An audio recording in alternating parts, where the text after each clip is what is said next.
Dimato chuan apa Wilson chu andor kota chuanin tui chuan a lei hu ta hnup mai chu te lei hu pa chuan nang putar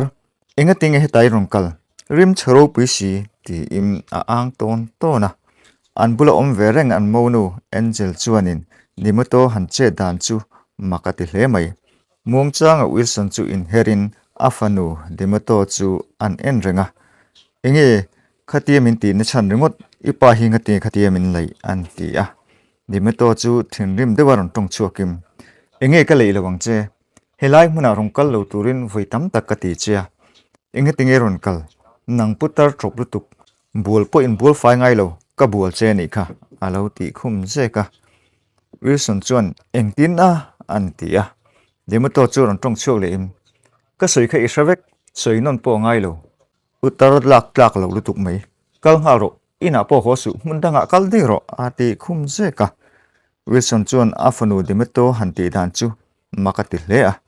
engtin ma afanu chu chang to chuang lo chuan ngoi reng hian a en renga a hnuwa chuan afanu chu in hersanin akal san ta nga la Wilson kalta chu amonu angel chuanin awa uma angel chuan apa chu han kawin kapa lo ding lokte ti in Wilson chu aron hoilet wata kha kapai hu vekalom awatem ti in anzota Wilson chun vodlo e bui ma se khalai hmuna khan ka jak khop mai an ti a angel chuan kapa ni e keipo dimato che dan khamak kati khop mai a hrim thimin helai dor hi nangma minga dor vekania I dor te kan soi thin ania tikhana ron ti che nia keipon makatia a che dan te phut kha ka hre thim lo wangin engtin ma ron dan na chang po ka hrelo ni an ti a Wilson chon alun toy vut vuta ni e he dor hi kan nu ne inu ne na kan din leo leo ani a he nga kan dora kan tho chua tang hian I pasalte dimitoi te kha kan chom sei lian ani ma se anni chon chung chu thei ngilin kha wina tikha nan cheta ni kha amiti dan kha ka jak le mai an ina kan ina tur pon min du to lawania karel runa tak zetani ti in kalchu an tuma angel chun lo dang la in kapa la kal lo lokte ke hi imonu ni maila ke chuanim kan ina tang I chu ka phal lo reng reng ani khongai takin min kal san su o kapa itel lo chon so ina po kom pe lo ni an tia Wilson chun amonu angel chu an en wang wanga nang hi chu mo nu thatakini ka fa te ai po nu tha ini ti ka chiang ani an tia angel chun chu tiang lamani lo ka pa ifa te min mangai je hi ka ria chu wang chunin mangai len ve chu hi kan ti turani ti hi keima hian ka chiang ani ka pa lo wa hola ke hian kron zui ho wa tang che ina kan ti dun don nia min chu san lo turin ka ngen tak zet che ni ti in Wilson ne na chuan an suya Wilson po chun ole ti in akal ta meya chu ti lai chuan Wilson le angel ti lai chu an pia tang chuanin demato chuan alo thlir renga Wilson le angel po chu an in chu thleng to in Wilson chu dokan bula chuan thu in abula chuan afapa richa ta chu thua an pa fa chuan ngoi rengin chulai hmuna chuan an oma an ina dikta ka chuanin an pa Wilson hi richa te una hian an tir thei thin le a an ina hian a upat hnuwa chuan ral mong hian hun hi a mang lo ani ber an hnuwa chuan richa chu angel bula chuan vocal phein apa hret lau tak hian enga tinge ka pa hi helai hmuna kan ina hian iron hroi hole ka u demato khanin helai hmuna kan ina ho to lo tur khana ti ni lom ni ani putar en kol hi abui thak to lutuk ani hi kan chom reng thei lawang chhuati le wadro an ti a angel chuan apasal richa chu an en kala enge omjia ipania ite te tanga en kol selian tu che ni a inti dan hi awamak ve an ti a richa chuan ka soi chu ka soi ni mai ka tiang hian chuatir nga ro so ba so an ti maka angel chuan ma se ente mun devin lo ngai thate ka pa son he in kan in hi cho san ta se khui ange kal chunga nga mun dang pan tur ani chuang hlei nem an ti a richa chu ron tong sok le in o chu ting ang kan tan ngai tu tur om lo chu ting ang akal na tur le zel kan ngai tu te chuanin kan en ko zui zel ani dona sin chu wang chuanin tu na hian chuatir la chu kan tan kan chung ko ta na nom sak na tur ani zok ti hrelo mi an ti a angel chuanin apa chu ala tran hle mai khai ke chu kapa te lo hian ka chuak don lo reng reng ani he in chunga hian kapa hian in ro wala rel turani adam tek tek chung chuan kan hne na hian se ka ti ani an ti le a richa chu angai dan ani lo hle mai nang hi tungei moi ni le kan pui ni hi rem so putar so kan en kol reng pe lo ka ti chun kan en kol reng pe lo ani mai en te so a thut lun reng so eng ma tho chu nei to lo so ti in apa chu an ko ka angel chuan ma se ama khan in no pan lai khan na thok na salom an ti a richa chu a thinarin hle mai eng angpon thok na sama se tu na chun na thok to lo kan u na wa kan ro re lania chuak ro se kan ti chuanin he in hi a chu san tur ani mai a chu thi nan mak an lani an ti a an thu sei zong zong chu wilson chuan lo shove veka wilson chu an in her deuh hreta a fa te lampang chu hoin e khai a fa tu nga tinge khalaya in hial ni he in chung hi in hauna hun tur ani hle nem ti in okadam takhian aran soya chu vele chuanin richard chu ron tong chokin he in chung hianin I chung chu ko pe lo ani ti im kongkalam pang chu apan tangal deya angel chu na pasal chu han ko chun zom ma sela aron hoile du haulo anhuwa chan wilson chuanin angel chu awa pan pheya ka fanu lungai ma te che he in chung hi ka chu san emang an unawa an du thu samani a ke chuan pan tu thian thadeu ka nei lom chuta chung ka kalanga nang nen hian kan lain mureng thei don alom ke chuan ka fa ang tak takin ka ngai chia ma se ka thian te phone number chu ka nei mi lawa engting nge niang o ka kal don ti hi shilok chu thani ti in an soilwa ma han ngoi deuh de tin ente angel ka thian pa chu phone ila thain ka ria phone khai nei ni lom ni khoi mo ka lo phone lok te ang an ti a angel chu han nui chu kim o ka pa nei ma se ani chuanin alo pui pe long chi ti ka hlau e ka han phone te ti im phone chu an pe a wilson chuan phone chu han la in enge number kho o an tin no a anhuwa chuan e ka hri kan thei ngil don alom le ka tha chuak le hlau si e an ti a phone chu han mit mul molin ma se a thian pa phone number o zong chu a mit ta haulo phone chuan a thian pa ni om tak chu an beder vela e khai thian pa idam mo hei engma chen chu in ina om karon du a chu wang chuan kan ina tang hian karon jin don ani bungrua chu karong keng tam lu tuk don lova nangin enge ingai dan ti in an be kual vela a thian pa nen chuan hlim taka in be om ang hian kut zai zir te chuan an kual vela chuti lai chuan amonu angel chuanin a thian pa chuanin alo om pui du lowang ti chu a hlau hle a anhuwa chuanin wilson chuan phone chu han da in amonu angel hena chuanin phone chu an pe pa in e khei a kha ka thian pa chuanin ka kal hun alo ngak lel khop mai elai hmuna hlim takinin lo omanga ke po ka thian pa bula engma chen chu ko omanga hun rei takanin mu to lova chu wang chuan ani pon mi lo ngai to viawania an ti a angel chu a hlim hle mai kapa ka van lom tak chu tianga thian pa thian tha dewi nei chu ka lom hle mai nakina kan la in mulenga elai hmuna ngei hian iron le le ngei ka be sei ni an ti a wilson chuanin ni e ka fanu du tak elai hi ka inani a elai hi ka chua san hlen don mi lawania karon le le nge yang nang hian mi lo ngai tu lu tu ka ngai tu om lawania ke chu putar ka faten min ti ma sela putar kala in ti lo reng reng ania ka ngai tu na karel ru te hi ala thalai wa ania chu wang chuan in eng ma ngai tu om ko om lo ni nang hi ka ngai thin ngotang chaka fanu ti in angel ne na chuan in an soi loma angel po chu alo hlim ve le mai chu apa ina soi zong zong chu dik tak veka moti im apa chu aring buru hi ania apa hne na chuanin ni ekapa I thian pa bula chuan vo om photla ma se om hlen mi asung che eron le le hun hi kalo ngak le lutukania antia wilson chuan amonu angel kut chu an beng thak taka te reng mai ka fanu antia angel chu ron tong chokin kapa rem changa karong kal thinanga ani lo pon nang hem rong phone thin ro I thian pa chuan phone nei boka ti in apa chu an cha wilson po chuan ole ti pa in amonu angel chu akal santa a angel chuan ne pa chu kapa mang tha o ti in acha loma wilson chuan an in chua san chu a hre hle mai an in chung dung toite kal hnu chuanin an ding deuh deta angai tu na chu akal thui ti a hriat hle mai hun rei tak kha le chen alo om to na chu a fa te wangin chu sana ngai ta si a chulai an in chunga din na chuan an mai mi chin wang nu chuan an in chu a chu san ta nga la amonu angel po chuan apa kal chu thlir liamin van lampang hoi hian atong traya lalpa kapa kha veng him ta tang che ti in pathian hne na adila Wilson an in a chu san ta chu hom apan lo ni a hom get an lu chuanin chulai han lu ringot chu a hre hle mai abul vel te chu en kolin angai tu na chu akal thui hle a fanu dematoin a an khum dan zong te chu angai tu na le a mitthla chon lo lang zu chutin a fa ten chu tiang khopa an in chunga an ning chu makpo ti hle a ril ru chu an hle mai a ril ru na la tuk chu amita tang chuan mit tui a luang chuak thei hiala an mai mit ching wangwanga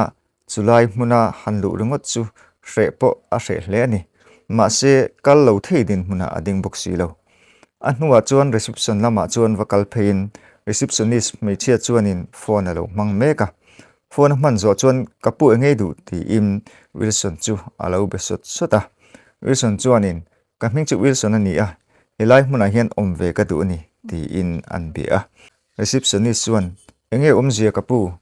pui tu ni lo nge chung te ni lo helai hmuna rong kal na chan rengot thi ka hra ni ti in Wilson chu an zota Wilson chuan o chung te ka nei lo ani pui tur dang ka nei lo ani an ti a ani chuanin helai hmuna chuanin eran theanga ma se I address kim takin kan hra nia ti in an hrila Wilson po chuan address te chu an hril zunga an hnu chuanin room lampang chu an pahnih chuan panin receptionist chuan a hruai zela chulai hmuna an dan le dun zong te chu Wilson hne na chuan hrilin chung thil zom chu atan chuan zom vek tur ani chu a hril mulmula Wilson po chuan ni e helai dan le dun chu keipo hian ka zom tur alom helai ko om du ni chuan chu ka ti mak mo ani chung zong zom tur chuan ka in tiame an ti a chumi hnu chuan receptionist chuanin Wilson chu a room tura chuan alu tir ta a Angel po chuan ati thin dan pa ngai ang bokin bazara chuan ip chu zuarin a aw kol lo lawa chu ti lai chuan abula chuanin demato chu lo kalin du tok te Angel kapa kha ilo fui kholo vekani mo an ti a Angel po chu angoi maka zoi mongin demato lam chu an hoya demato chu rontong chun zomin kapa chungchang ania karon soini an ti a Angel chuan enge kapa chungchang chu ani kha kan inatangin in hnawtchhuak ani lom ni an ti a demato chuan hnawtchhuak a ama thua chhuak ani kha ke hian ka hnawtchhuak ozong lo hnawtchhuak a temin lo pu vela I zak chei lom ni an ti a Angel chuanin hnawtchhuak a che ka puna che om lo khoya ma ka pa chhuat thu hi kala soi lo hrim chu tiang zong chuan min pu lo hram ka bei se ani an ti a demato chuanin Angel chu a ko jung chal hian an kok saksaka kan mo nu inia itong tam lu tuk tur ani lo kapa chungchanga I enroll thui ma ti hriang che an ti a Angel chu an ngoi wanga chu ta ron tong chuakin engtin moi ti a enge ka enroll thuina kapa khanin mangai takena enkol chuwa chu nang ni chon in haidera tuna alu upat nuwa ti hian ina tanga chuak turin in tinia kapa relun dan tur kha engma in ngai tu phak ngai mi lawani aza po in zak mi lawania an ti a an hnuwa chuan demato chu zat tak khian an nui ura a hmui te chu an hup kwal vela chuta Angel chuanin enge ni omzia khatia min nui zat waka fiam thu ka tho mi lawania thu tak ani ka soini an ti a chuta demato chuanin ni e engma kha I fiam thu lo ti chu ka chiang ani ma se mo he hi lo hriang che kapa kha a thian pa te na kal tur angin I hne na in soitero ma se kapa hianin hilai vela le ka hriat china hian thian pa nei lo hrim ani kapa kha khoya ma kal lawang kholaya wak rolai mai turin kan in kha achu asanani nang chuan ngai thadawin kapa kha a thian pa te bula om tura ingaya ma se chung chu athleng ozong lawang anti khuma chung thila soilai chuanin Angel chuanin makati hlea apa kha a thian pa te na kal tur khan thadeu khana thla ma se demato thil soi wang chuan a thin chu a thongin apa chu angai tu azul hle mai Dimato la chuan apa le angel chu anui so zong lir chuanin atong khum piep piep le ngala. Dimato in ni so dewa an tong khum lai chuan alu chu athing nan na renga. Dimato po chu atong tui hle mai. Engpo ni sela tu na chung kan ina chuan kapa to lawa. He tiang lai vela po mu tura to mi lo hi. Ani chu luyamo khoyamo athison to renga niang antia. Apa chu angai tu hle mai. Apa chu zon mule ngei chu atung ru tlatani. Chu tia demento tui taka an bien lai le anui so lai chuanin apa zong tur chuan aril ru chu asiam fel man der to a. Demetoi tong bor lai chuanin akal san ta ngal deya. Demeto chuan han kovin voi khat chu an hoi kira. Ma se apa zon chu aril ruwa a omlen em wangin man mo takhian atlan ngal dora. Angel chuan apa chu abawa ngain bazar hun lun lai chuan apa thalak ping tirin mibo ti in atar kual vela. Apa chu mule ngei chu adu tlatani. Apa thalak chu keng kualin mi a mu te hna chuan apa thalak chu ko muin an mule mulo te chu azot kual zunga. Ma se chumini chuanin masona engma a mulova. Chutia beidong taka ho nu chuanin in lama ve thung chuan angel thil ti awang chuan an pari cha chuanin an nu chu a hawa. Chutia an pain hautak vaka chuan angel chu ngoi mai lo hianin o enge kan zon lovang kan pa nia kan zong tu rolom ani kha awak rolai mai don sia a khongai thak ji hi han ngai tu ve ta chu an ti a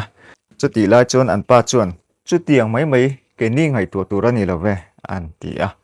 ma se angel chuanim o ke nin kan ngai tu lewin tu nge ngai tu chungang ke ni chu a chung khat leina te kan ni a midang mi sangin ani anon enkol na ngot tur kha a hli ne ngai tu chiang te du tak ti pa in a thut na chang chuan an thawa an pa chu an khoi dona ma se richa chuan an nu kut chu a lo dang hal chat mai rum takhianin an nu kut chu an ena an huwa chuanin an nu mel taka chuan en le in ka sei to chu hria em he in chunga hian ke hi ka thu berani ka thil ti ka thu hi mi hnial ngai suang che ti in akut avon na chu a phela akor hak lai chu a phel sok suka hei hi lo suang che ti in an nu chu pe in akal san ta ngal deya atu ko lo ni a recha chu khoma chuan kalim receptionist ne chuan anin mail thriat lo ni a an in mu vele chuan in thlahlel tak hian an in ku a chuti lai chuan in chunga tang chuanin Wilson chu aron kal thave meka chutia a fa pari chat le receptionist lo in ku an mu chuanin makati hle mai a fa pari chat chuan a omna chu hria aron kalamo ati mana chuti lai chuan an ni pahni chu an in biak tui em awangin Wilson rong kal tha chu an mulova Wilson chuan a fa pa chuan in a muang ti hlau takim a pia chuan kalin a mai chu a hup choi a ma se an tong hriat chu adu boxi chuti lai chuan Richard chuan Wilson a kal chu ron mu in aron le hoi zoka ma se receptionist chuan Richard chu alo biak ve renga wang chuan Richard chuan apa Wilson chu awa hre mai theilowa ani na taka chuan Richard le he receptionist si an in ngai zong ru reng hi alo ni akha tokin Richard thi helai hmuna hian awakal thin alo ni a tun tuma po receptionist nen hian chu dun tumim helai hmuna hian awaso malo ni an pahni chuan ti dunim an pia tang chuan Wilson chuan an tong chu alo ngai khave renga afa pa in chu tiang bial nu ani chu makpo ti hle mai chu ti lai chuan Richard le receptionist in bia chu receptionist chuan in chunga chuan alu san loka Richard chuan in Wilson chu hriat chian tumin muang chang hian aron pan pheya a chan po apa kha angati em wangani Wilson chuan afa pare chatan arom pan nai ti chu a thoma tang chuan a hre thei maya ma se chu ti arom pan nai lai tak chuanin receptionist chu ruma tang chuan ron chuakim Richard chu aron kowa pona chuan an pahni in an kal chuak ta ngala chu ti Richard le receptionist kal chuak ta chu Wilson chuanin alom hle mai afa pa chuan aron hre manang ti chu a lau tak zetani ma se afa pa chu arin lo lam te ya chu ti nga lo chu makati hle mai alukhum chu an natla a he thil hi kamonu angel hian a hre ngei turani an pa hi miten takani hi ati chuak sapa July muna chuti ang thil la thlen lai chuanim Angel po chon Wilson zong chuan alo la boy le a banga te chuanim apa thalak te chu tarin chuti lai tak chuanin anunga tang chuanim demato chuan aron pot son dora Angel chu ron din chin halin nangnu hi izak chei na nge hetianga thil te ilati fole apa thalak chu hannik kangin ente hetianga khulai kapa thalak itara mi boti itar wang hian keini hi kan mual pho thesin kan mual pho na turin nang hian mai lani top san makang che an tia Angel chu angoi mai du bi kha ulo engtin na in mual pho na turin ma kala mo a ma khan in mual pho de to jokani nang hi kapa chuana tura ma la tu chu ini kapa salpo nang hian i fui por vekani nang le keile kapa sal hi kan mual pho na rei to kapa chua tang khan kan mual pho to ni an tia demato chuan ngoi chip cham ro ti in an pot leng dora chutia a pot leng do na lama chuanin a mazon taka chuan a pasal richard chu a loading renga a pasal chu tianga an muthu chu makati hle mai richard chuanin anupui hena chuan ente ithil tar zong hi keipon ka mu vekani kong dung tluana ka pa thala khi mi bo ti in ilo tar le mo ti to su ka ti lo chem ni an tia Angel chuan o ka pa thalak tar ngut enge puina anti lai tak chuan a pasal chuan ku zaisir hian ngoi turin an khap ngala a u na nu demato thalak ken chu an la a nuwa chuan ron tong chuakim heng ti tur hianin engma thu ka pelo che ni nang chu kan ina keima na thok turin ka ti che kan inei tholopon kan dora thok turini heng thalak itara wang hian kan chung kwa kei afapa nge hi ka mual pho tak zet zetani nang hian min ti mual pho zo kani chi riem heng zong hi ti turin ke hian thu ka pe mi elo che ka thu pek zo che chu kan ina in su tu le na thok turin ani chu hriala tun nuwa chon hetiang thil hi ti to ngai sung che chung ko mual pho na thlen tu lian takani hi hetiang ti le ani chuanim he in kan in nge hi nang hian ni chu sanang he thalaki ta zong po hi nang hian pot thale ve kang che mi zong enan mu ma hian chu i na turaniang ka soi hingun takeni ngai thla te ro ka soi ang hian ti thlap ang che an tia chu tia re chatan anupui Angel an how lai vel chu demeto chon elsen mel tak khianin Angel chu alo en renga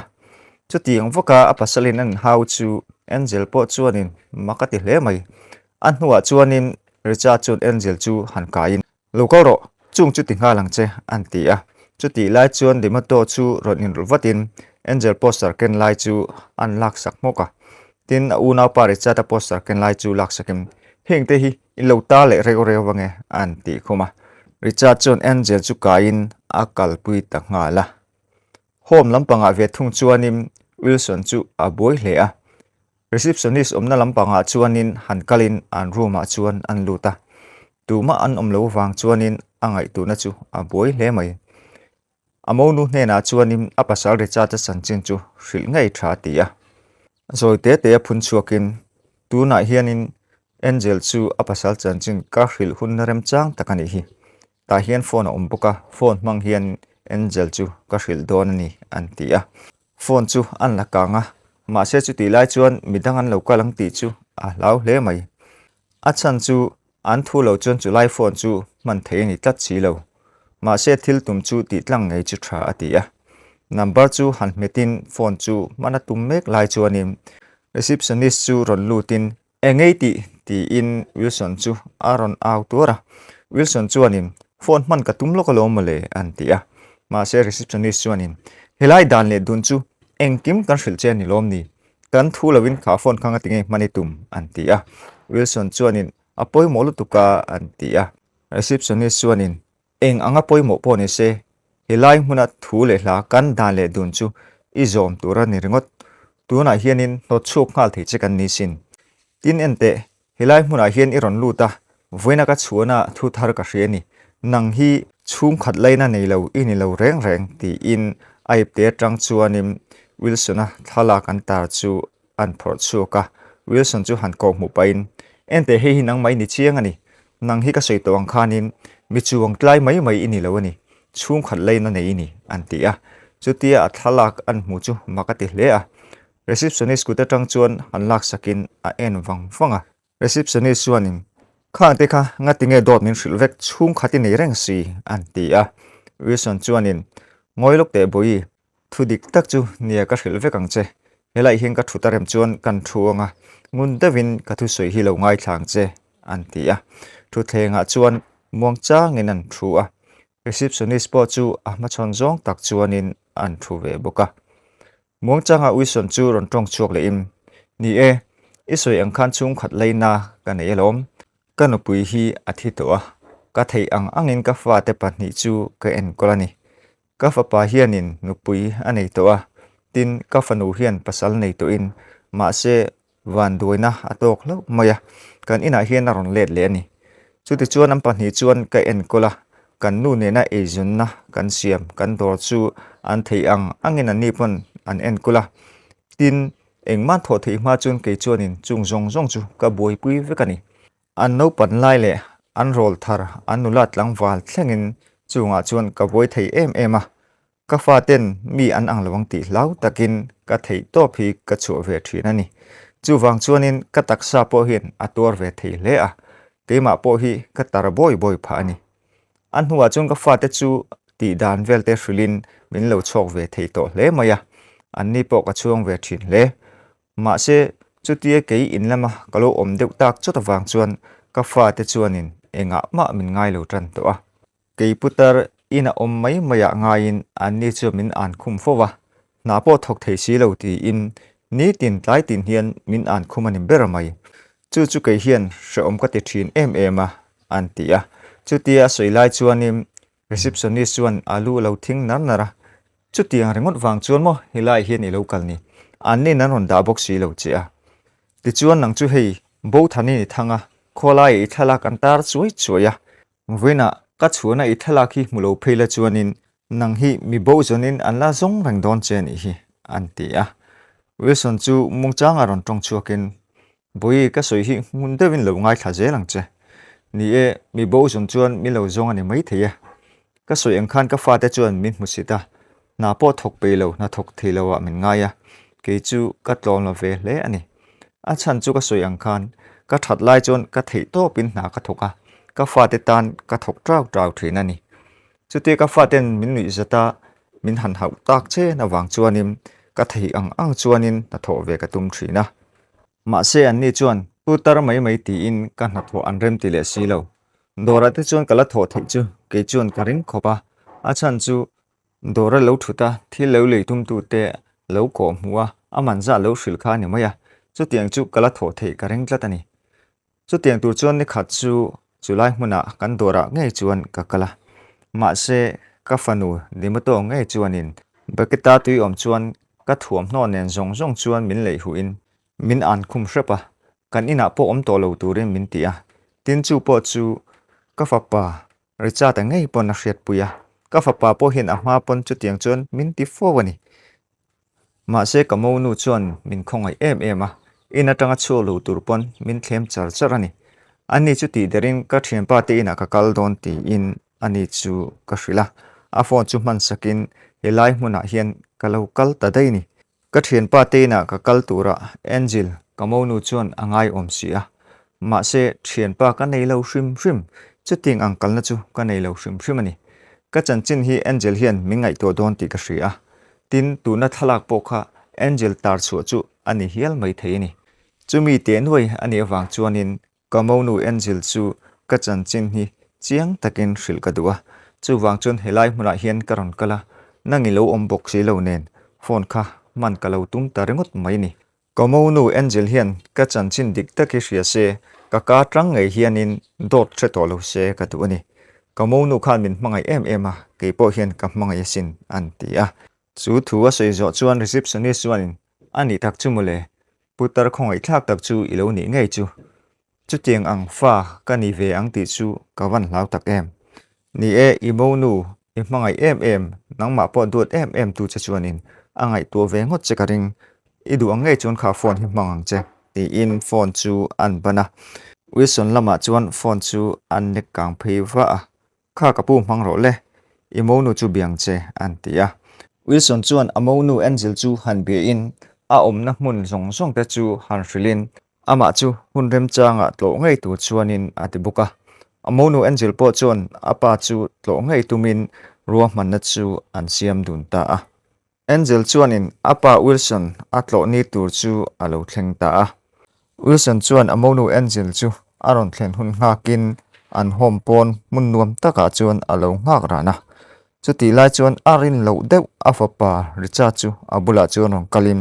ริชาจวนเฮวนังโมมีบัวมกันตีเจเฮลัยมุนเห็นอิโลอมแรงกันนี่โมมาเนี่ยก็หูจะค่ะอังก็ตีแรงกันนี่นังฮีอิโลฟิงเฮไหมเฮลัยมุนฮีอิโลปันจัตเนียเอ็งตินเงมันเฮลัยมุนที่เอาตีปืนเสียจกนี่ปุตตารมอลไม่มกันเหลาตีเจกีนี่อายินอิโลฟิงได้จกกันนี่ฮีเฮลัยมุนฮิจวนินนายทองไงหรือวะที่ขันจะเลียนเดวินิออกมาหนูไม่ติเพียนังจูเฮลัยมุนเฮียนกุมขวดตัวงเจกันอินาร้อนเล่ตุ้มโตแรงสูงเจเกยฮีโซอินาโซนินลัลเบรกันนิดอนันนี่เฮลัยมุนเฮียนอิทิเทงรักอมละอีรวงโปกันโลละละวังช่วงขัดเลยนายในละวันไหมเฮลัยมุนฮีอีรวงเจลละมุนตัวรันนี่ฮีอันติคูมาวิลสันจวนินเกยปนมันนี่อาคานินกับมุเรงเจลอมอินุนดานซงขานุเนนาอินินเบียกดานซงอินินไงซอนดานทูเดค่ะเองกิมกับเชฟกันนี่จูทิลจูกโมนูอินุปุยเอ็นเจลเนน่ะไงจวนินเองกิมกับศิลเวกโดนันนี่จูเราเสียงเจกโมนูจูมินมุตุรินอาเรากัลโดนันนี่อันติคุมเปียบเปียบะจุดที่ไล่จวนอันหัวตรังจวนินเอ็นเจลจูรงกัลินอาปาจูรังโกวะมาเซอาปัสลอาบุลาลูอมรังันมุจวนมากติเลไหมริชาร์ดปอจวนินเอ็นเจลันมุทุจูมากติเลอะอันปัจจุบันอันอินเอ็นเรนโรนะจุลัยหัวหน้าจวนอันปฐุมจวนเองมาสวยนะจางเขลาจวนอันอินเอ็นเฮโฮโลมาเอ็นเจลจวนอปาเนนะจวนก็ปะริชาร์ดปอฮีก็วันนี้โมอันตีอะเอ็นเจลจูตรงชนจอมินริชาร์ดเนนะจวนินก็ปะฮินะก็เวชโมอันตีอะมาเสียจุดที่ไล่ตักจวน receptionist ค่ะรงกลินริชาร์ดจูรงกวดทั่วกินใครเราทั้งโตโมตีอินอเบียงอ่ะจวนอารอนฟอปะริชาร์ดจวนมักตีเมลเดวิน receptionist จูอาลูเอ็นเริงอ่ะเอ็นเจลจวนินริชาร์ดเล receptionist จูอันเอ็นตัวนะ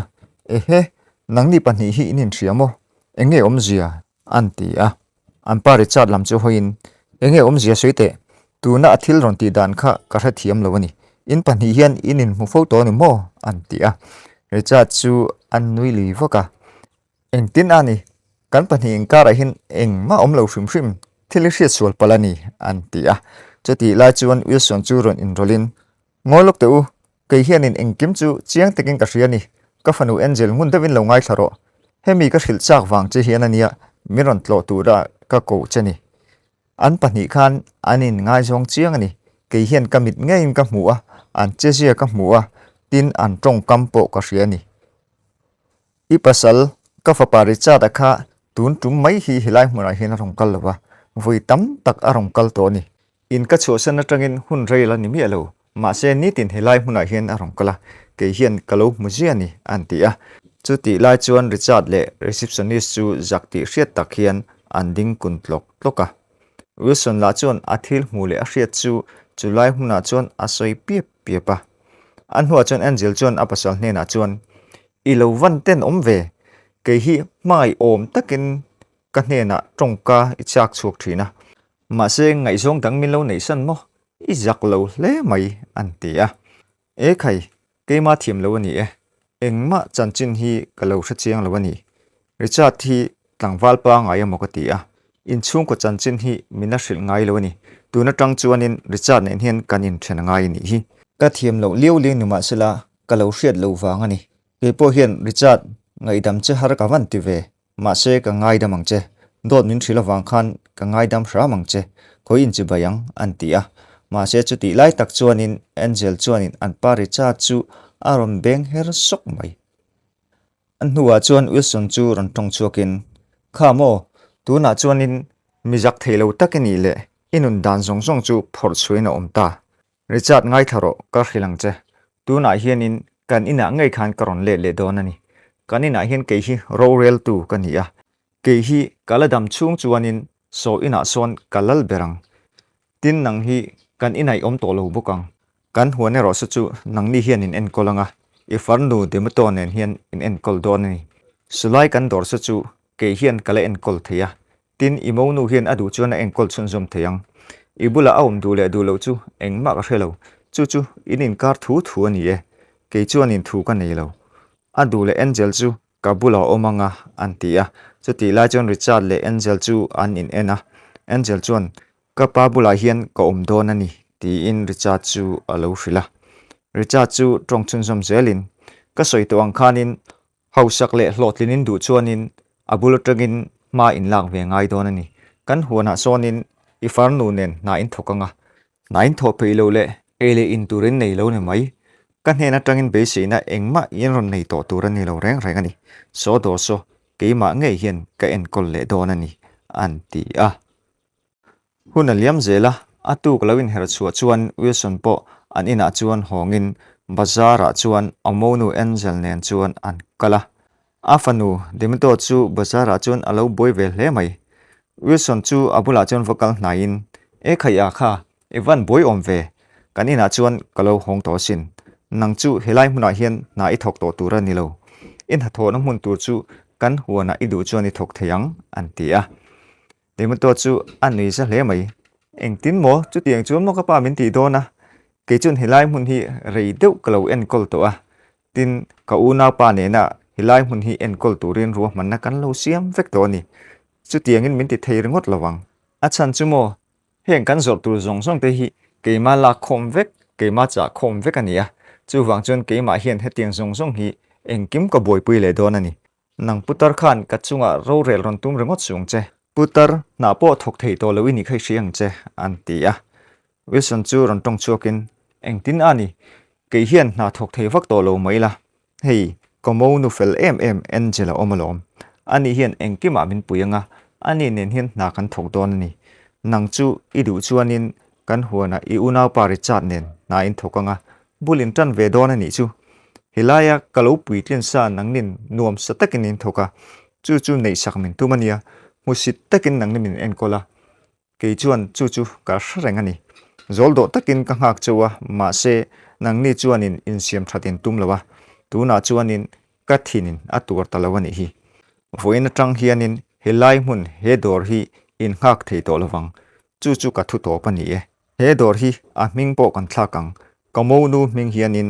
he dor hi a turani antia chu thu de meton yang thia chuan eng tina khanu ming khan kan dor hi omang mo ka ming hian he dor hi a ngei ngei turani a chan chu hun rei tak lo en kol to ni antia wilson chuanin ngoi makro ka soi ni mai nangin eng chen po lo en kol to mala abul tran tu chu kani antia demeto chon trapur chung hian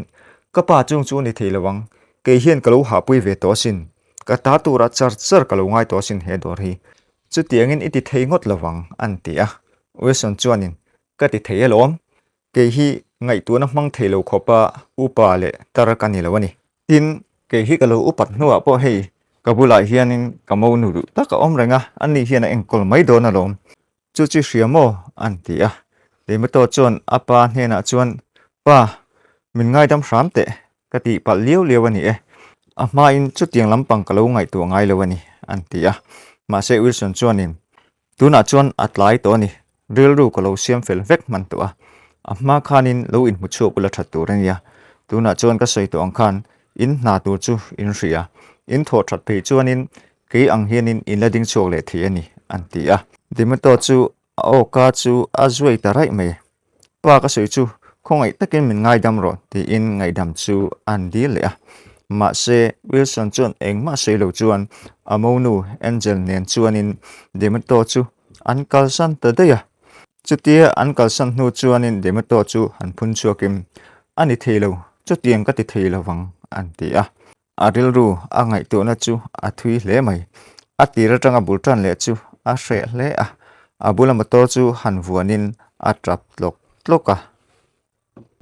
an huwa chuan an in lama richard le angel chu an in bia richard chuan an pui angel hena chuanin in soi thiam tumin ngai damte adil na sa hle mai thadevin an pui angel chuanin an pa thu soi chu alo ngai thave renga Richard po chuan an pui chuan angai dam thei mai dona hria in alom man hle mai Angel chuan apasal hnena chuan nang hi kan in ngai zon lai tang to a fiam thu du tak le mi ti der ching tak te hi ni a alom po ka lom veu thin reng che ni an ti te te a biang te chu an khoi saka Richard po alo ni var mai lim tak hian an nu chu an pe siam siama ane chuan tu na chuanin nu pa lim tak kan ni le thei don tu ro he ina hian lim takin kan kho sanga bul kan tran leng chu ti ro ti im Angel hnena chuan an soya an chale an chalte chu an in sik tir vela Angel po chu han nui chuakin akutan sui te te a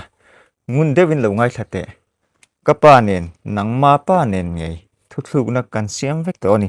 chu wang chuan nang nen hian kan om dun reng thei lawang amai ro chu ipa kapa Wilson hi ka en kolangai ni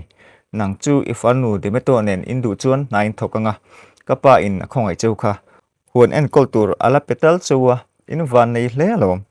ke hi chu e min be sei hau to suang che itan chuanin vanara angkani kan he na tang hian ngai dan ma thu ngai thaturin engma ibeng kha do reng suang che chu ka tang hin a chuak don lo hrim hrimani khating angkhan ten om takin ka chunga I lo tia ngai zong te lo nei vela mual phu takin ka siam lo che hi lom le zo kang che tu na chuan iti tu chu huana kal ani mai elai mun hi kapa chuan in ta na da to lo ani kal nga ro ti in kal tur chuan in ako mu ta wa mai chute kalpa chuan in apasal hena chuan mang thale tuang takin le an ti a Richard chuan in Angel kansan chu a hre hle mai ma se hre tak chung chuan akal san angai ta si a hunte aliam zela Demeto le Richard po chu an huana chuan na thokin an panhi chuan an ti duna Richard chuan Demeto hena chuan a in chir thu te chu a hril mola Demeto po chuan a una pa thu soi chu ngun deuh hian an tho thul meu hian alo ngai tha a Richard chuan he tiang reng an tho chu a hre om emai kapa hena khan voi khattal ngai dam di le chu ka du ni ti in a una nu hena chuan an soya Demeto chuan in ngoi chip cham ro ke mani thiam lo ni a chu wang chuanin ke ni hian heta tang bul kan tran ve hi angai ni bul tan tur kapa in mina petala lom an ti a ma se richa ta ngai dan chu ala ni lo hle mai engtin mo khatianga bul tan chu a ha thak e mai ti khan ni sen san hnuaya nangpon hnai thoka engma poisa la lak lu tam box si lo ke chu ka pe teu lo mai hetia na thoreng ai chuan hun danga in hlon tur zon po ka du zo ka ni chumi ni lo chuanin kapa hena voi khattal ngai dam di le chu ka du tak zetani nang hian ni du lo mi ti in a farnu chu apa hena ngai dam dil tur chuan an thlem le a na tho chu a pe ilo tak zet ti a mela tang chuan a hriat hle mai a farnu chu kal turin a thiam ang tok chuan an thlema ma se Demeto chuanin chu a ngai dan ani ve haulo Richard ero chuan apa ngai dam dil tur chuan kalatuma ma se chu ti lai tak chuan Demeto chuan coding le in Richard lo ding lokte an ti a Richard po chuan a unaw nu lam chu aron hoi le a chuta Demeto chu ron tong chuak le im ngun davin ka tu soi hi lo ngai thate tuna kapa hena ngai dam dil mala kapa chu aril ru ala sak don ani kapa hi miril ru thatak ani ti chu nang hian ni hria keipon ka hria ni ma se ke ni hian aman kan pek ve photangai nia kapa thumin hril thin kai hria em engkim hi hloting tu chuan tho photangai taima ka ngai ni chumi ni tu chuan ke ni po hi kapa hian min du ti na ne mai kapa hian min huwa hrim ani lawa ke ni hi zirtir na min pe ni zo chu ke hian kaman phato ni chu wang chuan hei hi hrengreng la helai hmuna thanhem ngai taka kan tho phothi angai ni ti in an sei dap dapa Richard po chuan a una nu tu sei chu a hrethiam ti hriat takhian a lo nui ve vura an panhi chuan July hmuna rim taka na tho chu an tum ta zo ka ole a lo top ta reng mai in zawa in hun man nuam vek ule